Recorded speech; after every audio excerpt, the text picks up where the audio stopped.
sickest podcast. Tune in for the audio, or you can even watch back. Giving players all the props, or put them on blast. We don't give no hot takes, only talk facts. We're giving all our devotion, riding high on this wave of emotion. Going all out, yeah, cause this is our time. No, ain't no stopping us till we reach the finish line. All in, we came here to win. We're gonna give everything. S-I-C-K on the run. S-I-C-K, sick, sick. On fire, we're ready to fight. We'll bring the house down tonight. S-I-C-K on the run. S-I-C-K, sick, sick. Play it on the car ride, play it when you lounge. X and O, you know that we can hold it down. Shout out to my man Sammy, got it off the ground. And to all the listeners tuned in right now, got debates, analysis, and speculation. This is sports talk for the new generation. You know where to find us, got a reputation. Sick podcast, your #1 sports destination. We're giving all our devotion, riding high on this wave of emotion. Going all out, yeah, cause this is our time.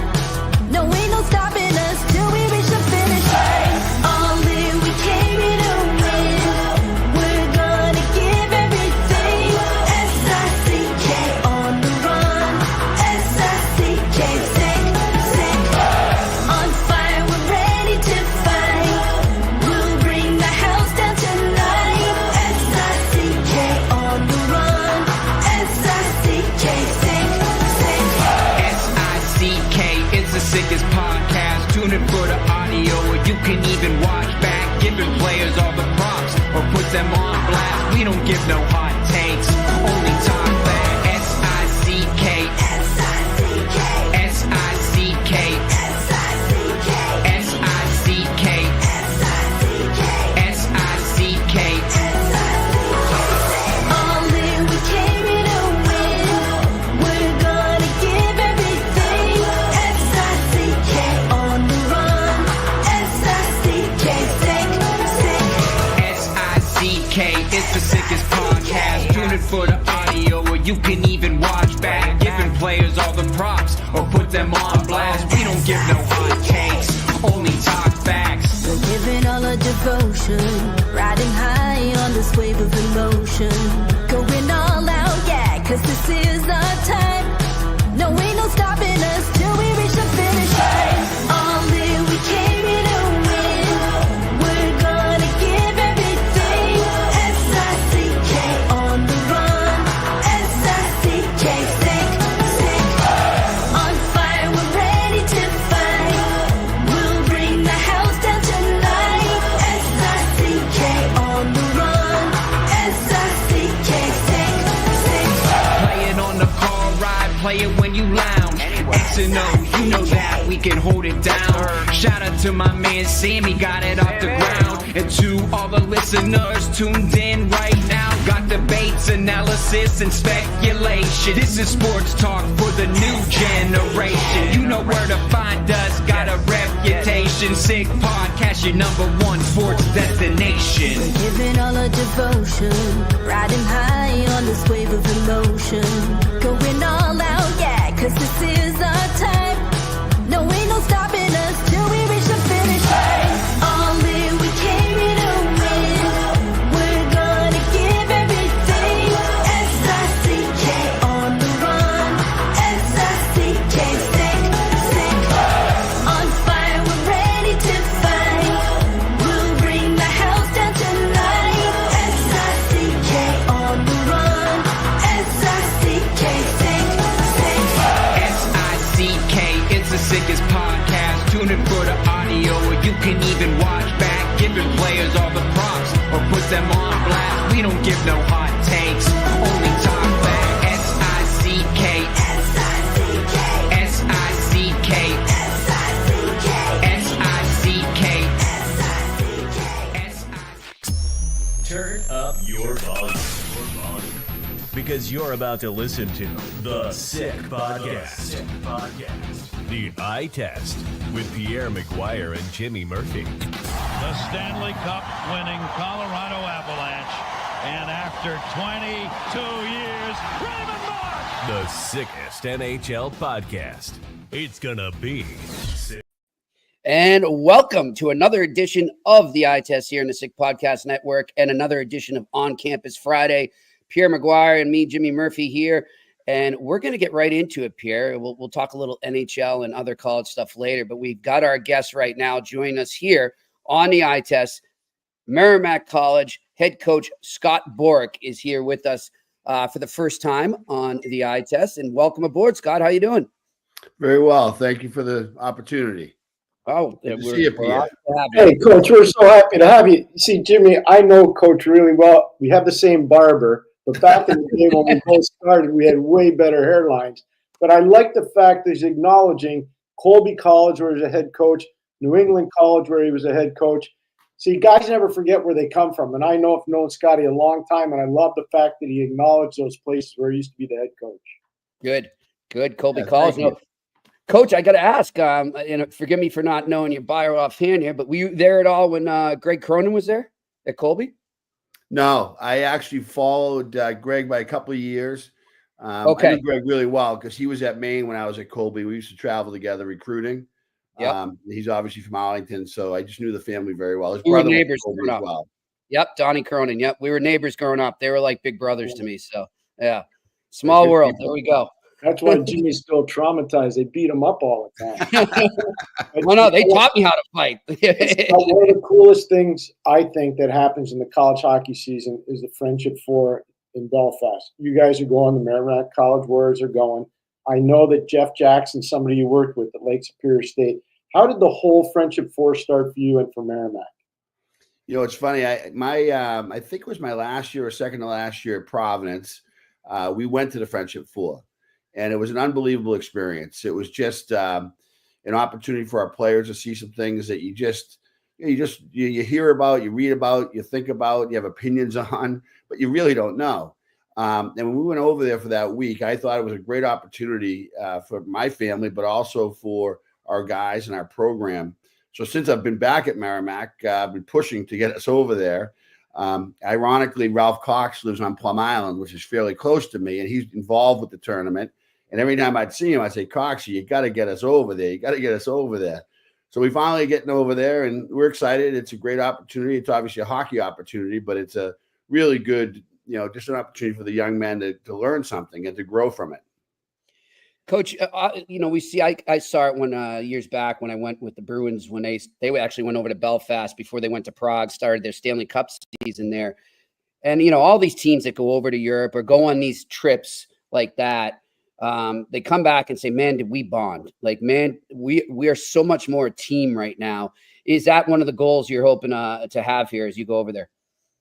Yes, we have 18 new players, and so. It's been a grind here. Some might say a slog so far this season. So I'm hoping that a trip like this can bring us together in ways that we wouldn't be able to do without making the trip. But also, just teach the guys together. Whenever you learn something together, I don't care if it's hockey or something about the history of Belfast or Northern Ireland. That's a positive. That comes back to your locker room with you, and I think you can grow from it. Mm-hmm. How do you prepare your team to go overseas? Because these kids aren't used to time zone travel. I know you went to Minnesota State. This year you played 2 games there. It's an only hour time difference. But now it's different, Scott. How do you prepare them for that? Interestingly enough, we're going to go over on Saturday night, overnight flight, and it gives us a couple of days to acclimate before we go to Belfast. We'll be in Dublin. Very similar itinerary that we had when I was at Providence. I thought it worked really well. By Wednesday of the week, I felt that our team was in a really good place. And that's our goal, for our team now too, is get there a couple of days early, get on the ice. Unfortunately, it's an Olympic ice sheet, and Pierre knows what I mean by unfortunate. When you coach at Merrimack, the smaller the ice, the better. Sure does. Not to play a cross ice game, I understand, which is too bad. But I think just getting on the rink and getting the challenge and just skating through it. When you're there, you're not that busy. They don't really tax you with very many things. You do your own sightseeing. You do a school visit, which is a great part of the trip on Thursday. So I just think getting there early is important to give us a couple of days to acclimate before we really get into the hockey. All right. Now you said you've been there before. What just in terms of the city, what stood out to you the most? the historical relevance of it and how it's within our lifetime. We went to the prison where there's the most bombed prison in the world, and it's like, well, when was this? And they showed their last execution by hanging, which was in the 70s, 1970. Wow. It blew me away that this was in my lifetime, that these things. And my wife went to see Joe McDonald's grave, who died in the hunger strike. That wasn't a very popular thing for her to say on the bus. And the bus driver basically said, "Do I know what side you're on?"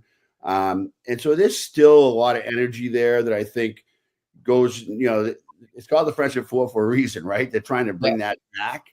I think the history of it, and even the present day relevance of it, that it's not all good. It's still a struggle for those people. It's still a struggle to get themselves to a peaceful time, 365 days a year, and recognizing how fortunate we are. It's a really eye-opening trip. I noticed those things. There's 2 black taxi trips you can take. One is if you're from the north, and one is if you're from the south. Totally different trips, and just that happening in the 21st century is crazy to me, but it is, and that's the world they live in. What's the best Jeff Jackson story you have for us? Because we're going to spend some time with the coach when he's over there too, the head coach at Notre Dame. He's one of the best, obviously as a coach, but also as a guy. I worked with him for 1 year, and he told me, we went fishing. Now I'm from outside of Boston. I had never fished in my life. He said, "We're going to go on a fishing trip.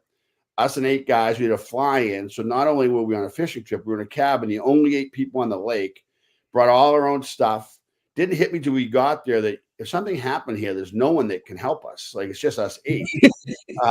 We weren't the youngest guys on the planet either. So then Jeff says to me, "You're going to go fishing with me. You're going fishing with me." And I said, "Okay, I'll go fishing with you." I said, "Jeff, but I don't have any equipment." He said, I'll take care of it. So it's 5 a.m. He wakes me up. So let's go. We're walking out the front door and he's of the cabin. And he goes, "Where's the beer?" I said, "What do you mean? It's 5 a.m. He goes, "Yeah, but we're going fishing." So I said, "It was my kind of sport."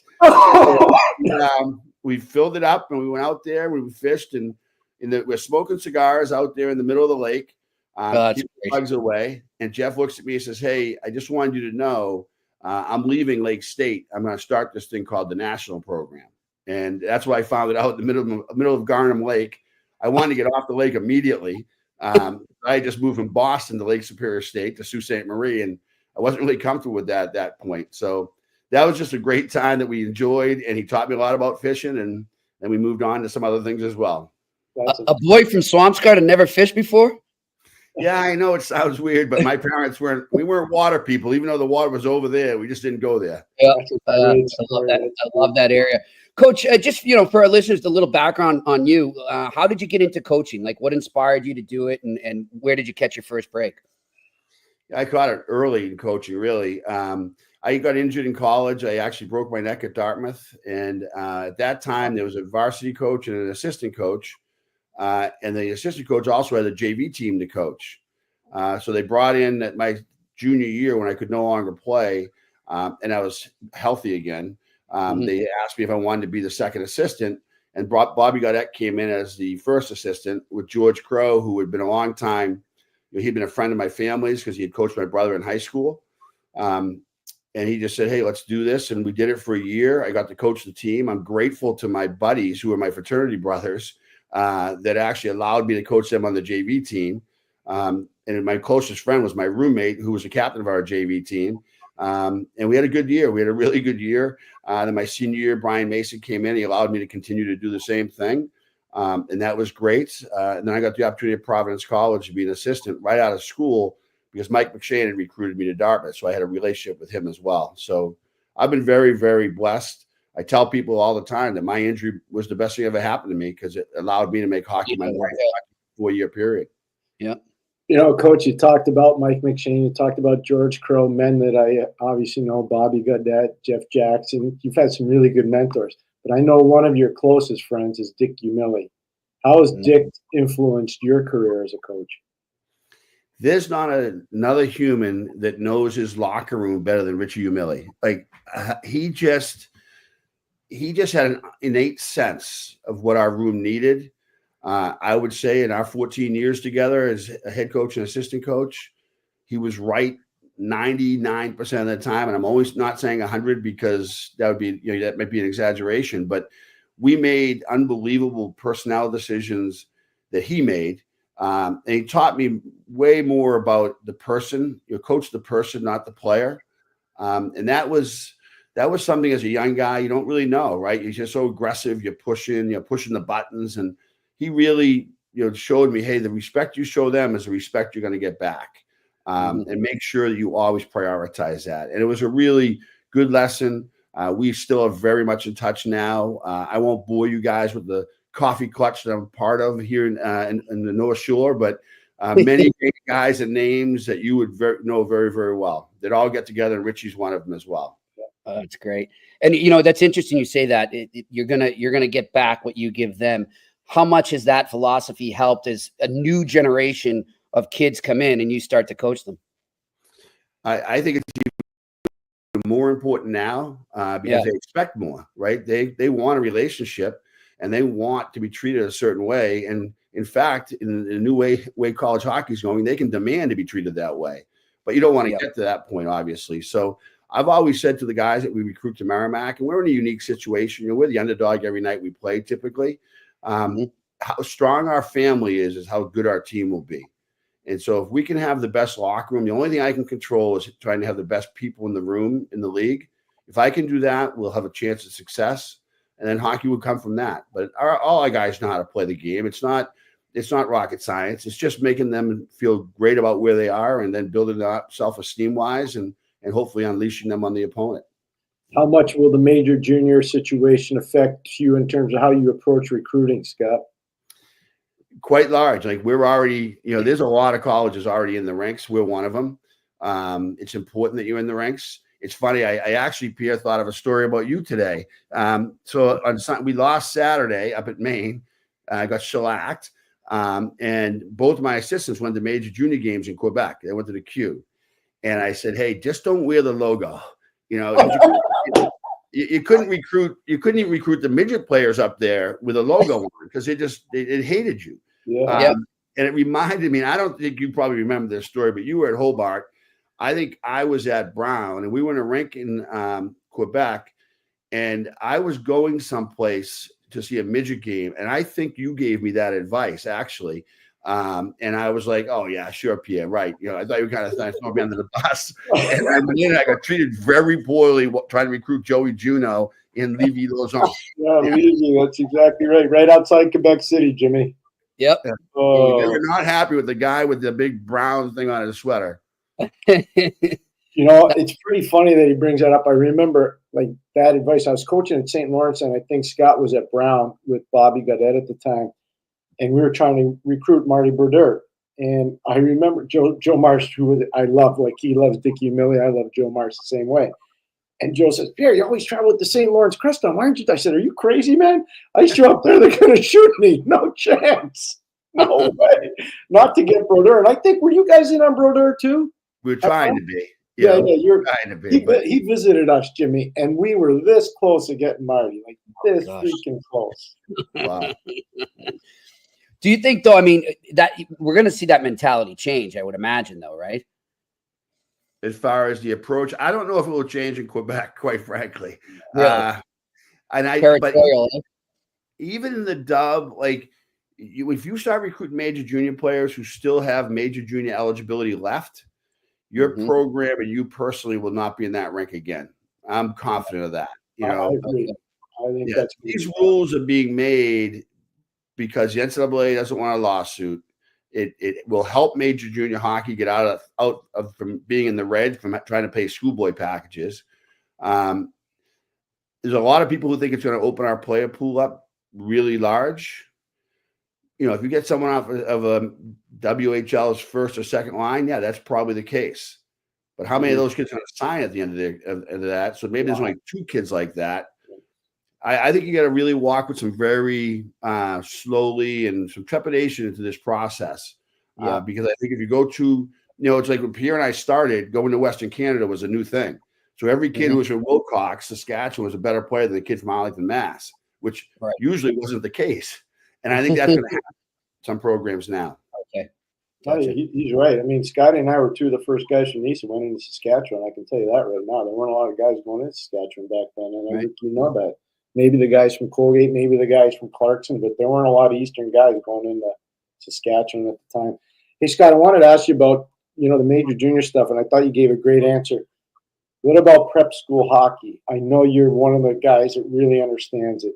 Is this going to change prep school hockey? Like, what's going to happen to the prep school program? It's a great question because it's I miss St. John's Prep playing Mattignon in the Garden. I miss the games, having a ton of great players on those teams. Even 4 years ago, going to the New England Prep School Championships, there was a lot of players in those games. There's just not as many now, and there's not as many to go around for those teams like Kimberly Union. And I shouldn't even mention names. It sounds like I'm supporting these guys, but Timmy Whitehead at Kimberly Union, he's found a niche. And he's going to continue to be good. Salisbury's found a niche. Dexter's looking for that niche. There's a lot of parity, I think, in prep school hockey, and I think it's more becoming a ground where you're going to find young players, freshmen and sophomores, who will not stay, who will play there, who will be Division I players, and the juniors and seniors may be looking at a different level. And I hate to say it like that. I played prep school. Every one of my kids went to prep school. I've told two of our players that were in prep school, going to be seniors, to stay in prep school. They were going to wear a letter. People take that for granted that you're going to wear a letter the rest of your life. You never get a C on your sweater sometimes. And so if you have it, cherish it and earn it and play there. If you don't, maybe there's other things to look at. But I still believe in that experience. And just to do that, Pierre, today we're going to skate over to Andover Academy with the Merrimack College. Nice. Cool. Yeah.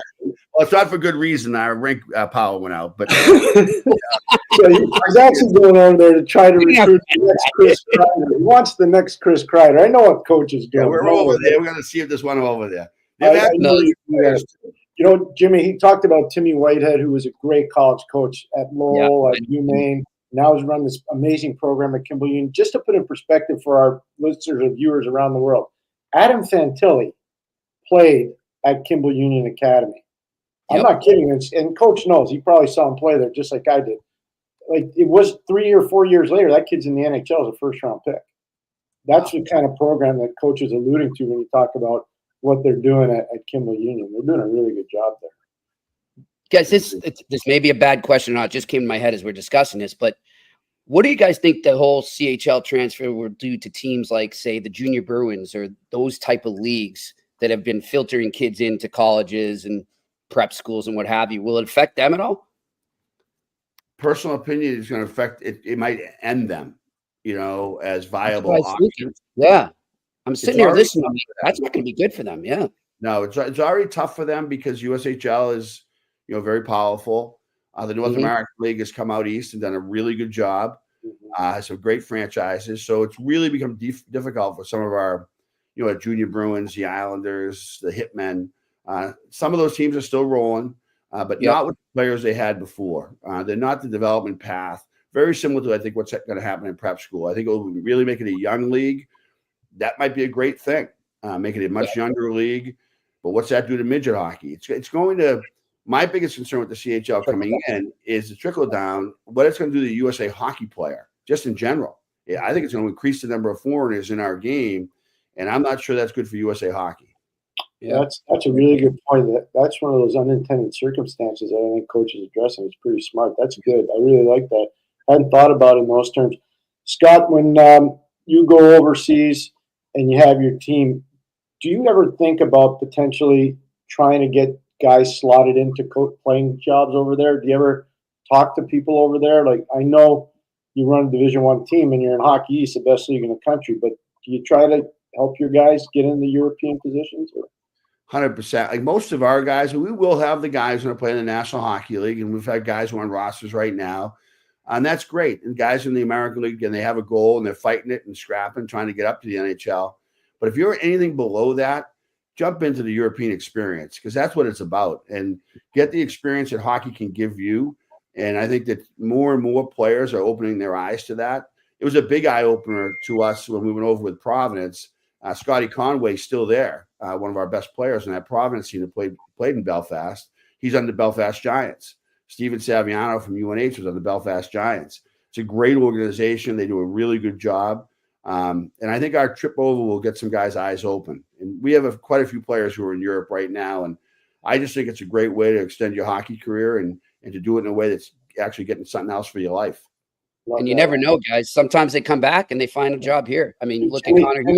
Timmy Thomas is a pretty good example of that. Brian Rafalski is another example of that. Those are two real good examples. I agree with you. That was an awesome answer. I totally agree with Coach. I mean, I had the privilege of doing that, and it was something that really helped my hockey career a long time. Coach, you referenced earlier how you're the underdog every night, obviously, in the Hockey's. Just, for our listeners that we try to tell them, but, from a coach's point of view, how tough is it to play in this conference? It's a grind every night. It's you come on, we just go to Maine, and they beat us up pretty good. And you come out tough place to play, which is great. Yep. Great place to play too. Yep. It's all perspective, right? Like if you look at it like it's tough, then it's tough. But if you embrace it and love it, which when I was young, when I was at Richie and Mike, we lost a game there 12-1.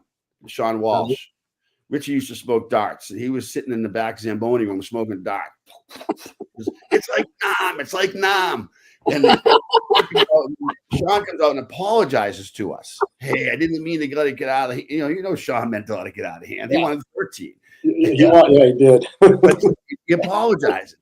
And Richie and Mike are pissed. I'm a young guy. I'm like, oh, thank you, Sean. That's very nice of you. Very nice man. And then the next night we won the game 4-2. Wow. We changed. We went to a 1-3-1, and we just played defense all night and somehow scored 4. But it was funny because when we went up there this week, I told the guys that story. I said, and it was really two different mindsets. The first night, our guys were looking around at the craziness, the building, the noise. Yeah. Second night, we were all dialed into what we had to do, and it just changed our performance. It didn't work for us. We're a little nicked up right now, and we'll be in Belfast as well. We only have the 21 bodies we can dress, but that's it. And so hopefully we'll have 21 in Belfast. We got some games to play before that. Can the Giants loan you some players? I wish we had Scotty Conway.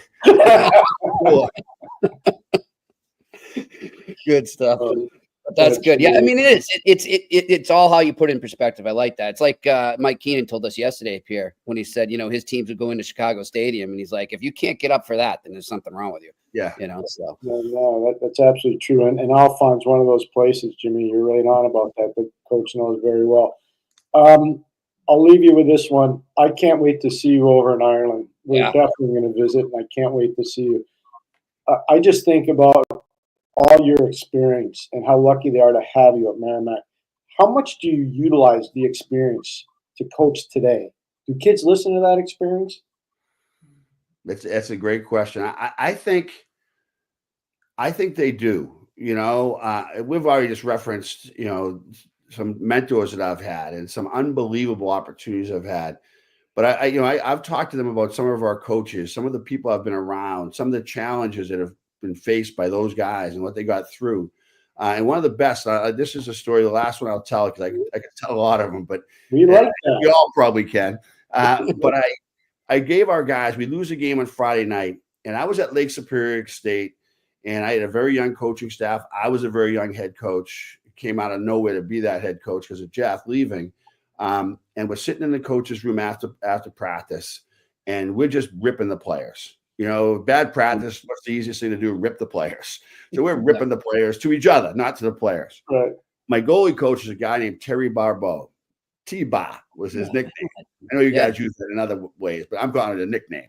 And so T-Ba was a postman, still is, in Sault Ste. Marie, Ontario, and he was Ryan Miller's goalie coach, private goalie coach. He drove down to Michigan State to coach him. Wow. He was unbelievably good. So T-Bar rips the thing out the back of my notebook, and he's writing something down while we're all complaining about the players, and he throws it at me and leaves. He's a volunteer. He just leaves. I'm like, T-Bar, just gone. And I looked down and I read it, and it was called Perspective. And it said a story. He says, hey, I was walking down the street complaining about my old shoes in the rain and the snow, and I turned around, and there was a guy in a wheelchair with no legs. And then he wrote just in big letters, perspective. And I still have that. Like I showed it to the players. Like the writing, I probably need to write over it because it's gotten so dim. Yeah. But it was really cool. And I think guys hear that stuff, and it's important for them to really embrace that because there's so much. We talk about all the problems or the challenges that the kids are facing these days that we didn't face. None of it's good for them. I mean, some of it they think is, but it's not. And the more we can give them that perspective, the better it would be for our players. Well said. You're an easy guy to like. The only thing I wanted to say is I'm going to cheer for your team every single game this year, except for when you play Northeastern. Okay? I understand that. As long as we're clear on that.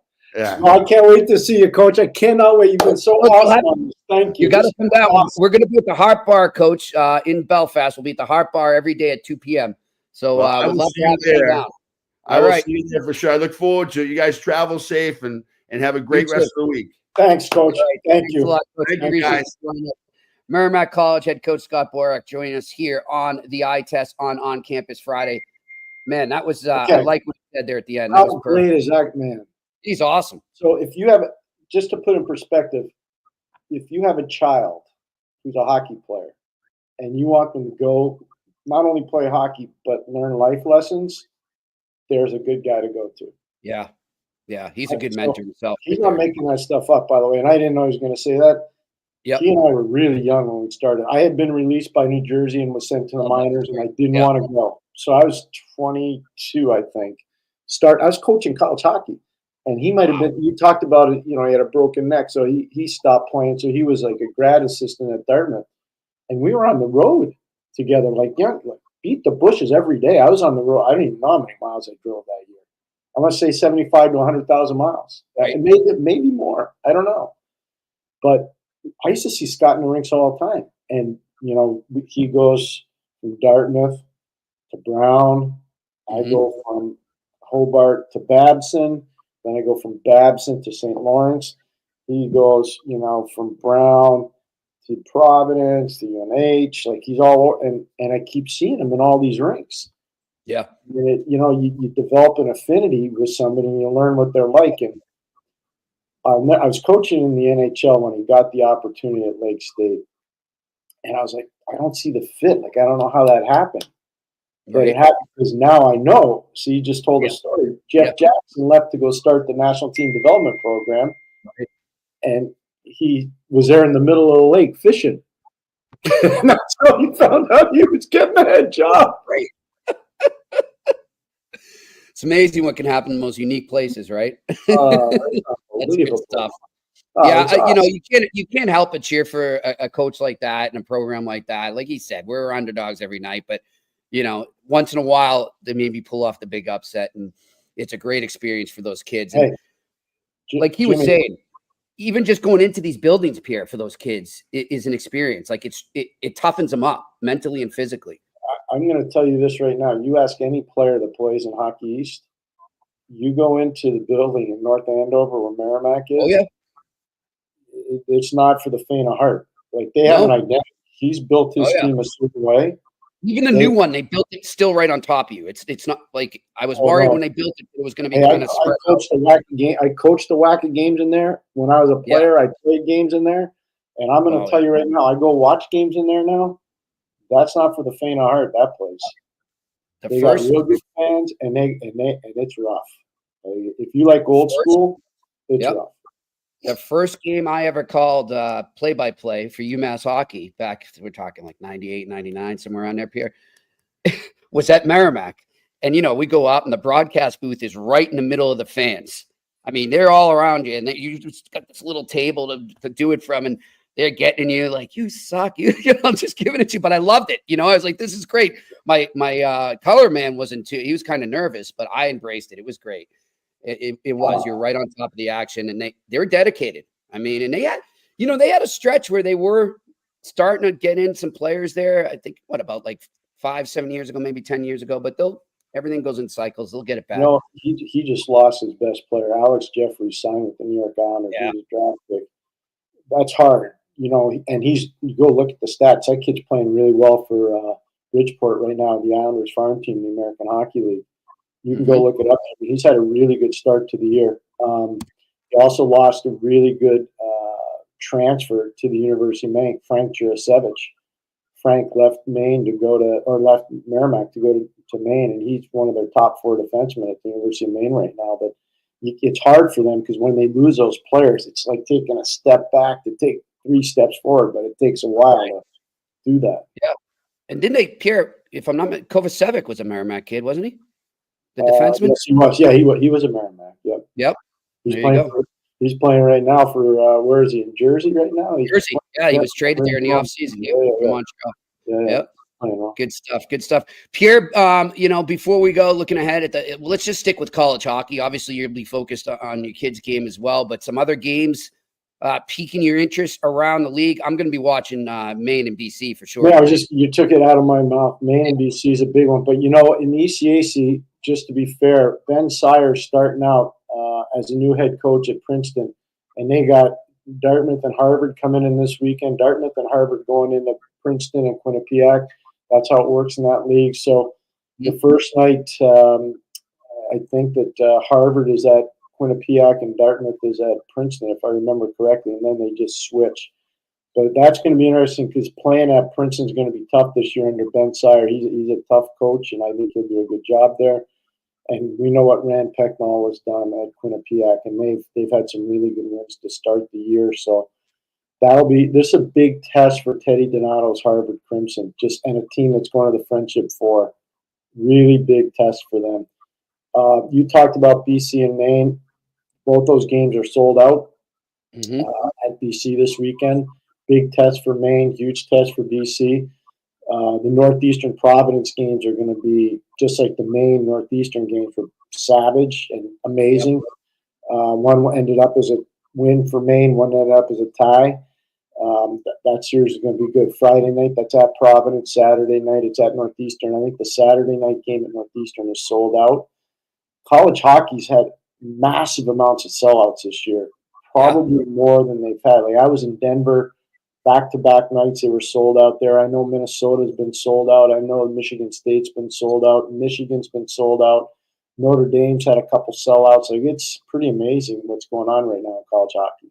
It really is. And you know what? I'm going to check it right now. And as we'll bring up our sponsor here, Betway, if they're offering any college hockey for this weekend. And if they are, look at that. So let's, we'll give you a little Murph's Betway sick pick of the weekend for college hockey.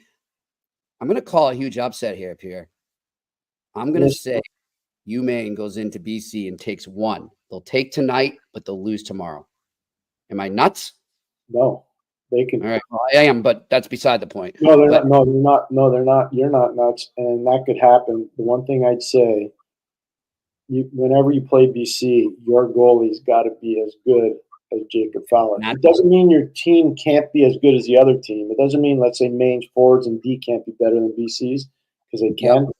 The problem you have when you play BC, and Michigan State found that out, if your goalie's not up to the level of Jacob Fowler, which is really tough to do every night.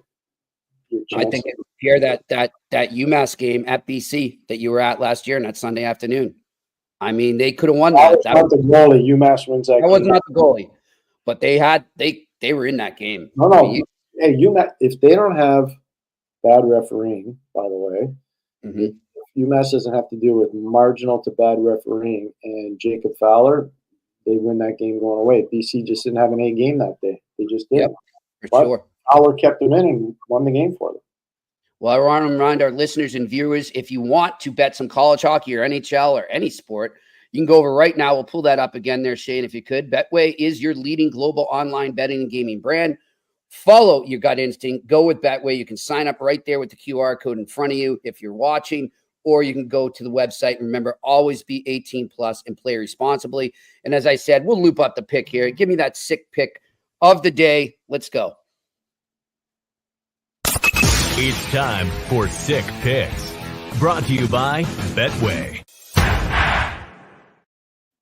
All right, so I'm going to give you 2. I said UMaine upset over Boston College, but what I'll also say, because as Pierre just pointed out, Jacob Fowler, Maine's got a great goalie as well. I'm going to go with the under 5.5 in that game as well. So 2 separate picks there. If you want to take them, go over to Betway right now for the sick pick of the day. Pierre, it was great teeing up the Friendship 4 with Coach Borek there, and looking forward to meeting him in person over in Belfast and getting all those teams down to our broadcast from the Heart Bar Tuesday, Wednesday, Thursday, the last week in November in Belfast. Looking forward to it. We will be in Dublin the day before. We're closing in on a We're this close to announcing the location where we'll be. We're this close. We will have it for you. I want to thank the young lady from Dartmouth College who's working and living over there for helping us get it set up. Yes, that would be the one, Justine McGuire. Yeah.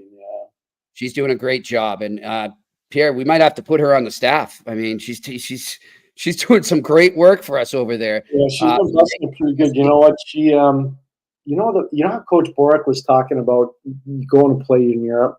So she's working in Europe. Obviously, it breaks her heart because she's a huge hockey. She loves hockey. She loves all college, pro, whatever. She just loves it. Anyways, last year she called me up. She said, "Hey, Dad, I got 3 days off around New Year's. Could you hook me up for some tickets in Helsinki?"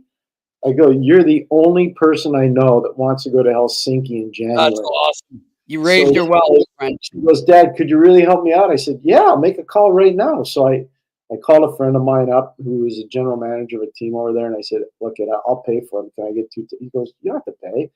So they'll be at the Wicket. So my daughter and believe it or not, my goddaughter, who was working in London at the time, they flew on different flights, but they met in Helsinki. I put them in a hotel where I've been staying for a lot of years, put them in there. And the lady goes to my daughter, "You're not Mr. McGuire. I know him." "No, I'm his daughter." So they didn't understand when I made the reservation. I said, "It's for my daughter, Justine." Okay. Don't worry. We'll take care of the reservation for you. And they put my name on it. So I was on the phone in the middle of the night. No. I'm in North America. It's for my daughter. They're like, "Okay, we'll take care of it." But she loved it. She was sending me video clips of the games she saw in Finland. I would love to do that. I'd love to check out some games over there someday. I loved going to some games, some club teams when I was in Czech. That was really cool. That's a great experience. I don't know what rinks you're in, but I can tell you Parta Beach is a really good rink. Česká Budějovice is a really good rink. Yeah. Pilsen's a phenomenal rink. The T-Mobile Center, I hope it's still called that, over in Prague, is a really special place. There are a lot of Kladno, where Jaromir is the owner, is a pretty special place too. There are not too many bad places to go watch hockey in Czech. Yeah, it's great. It's great culture over there. They love their hockey. Good stuff. But we will be in Belfast soon enough. Man, 2 weeks from Sunday, Pierre. It is coming up. I'm excited. All right. I'm ready for you, Jimmy. I'm ready for you. Thanks to Merrimack head coach Scott Borek joining us here on the Eye Test for On Campus Friday. And, of course, thanks to Shane, our producer up in Montreal. Thanks to you, the viewers and listeners. And we will talk to you on Monday here on the Eye Test on the Sick Podcast Network. And that's a wrap. Hope you don't miss us too much until next time. Follow the Eye Test with Pierre McGuire and Jimmy Murphy on YouTube, Facebook, Google Play, and Apple Podcasts.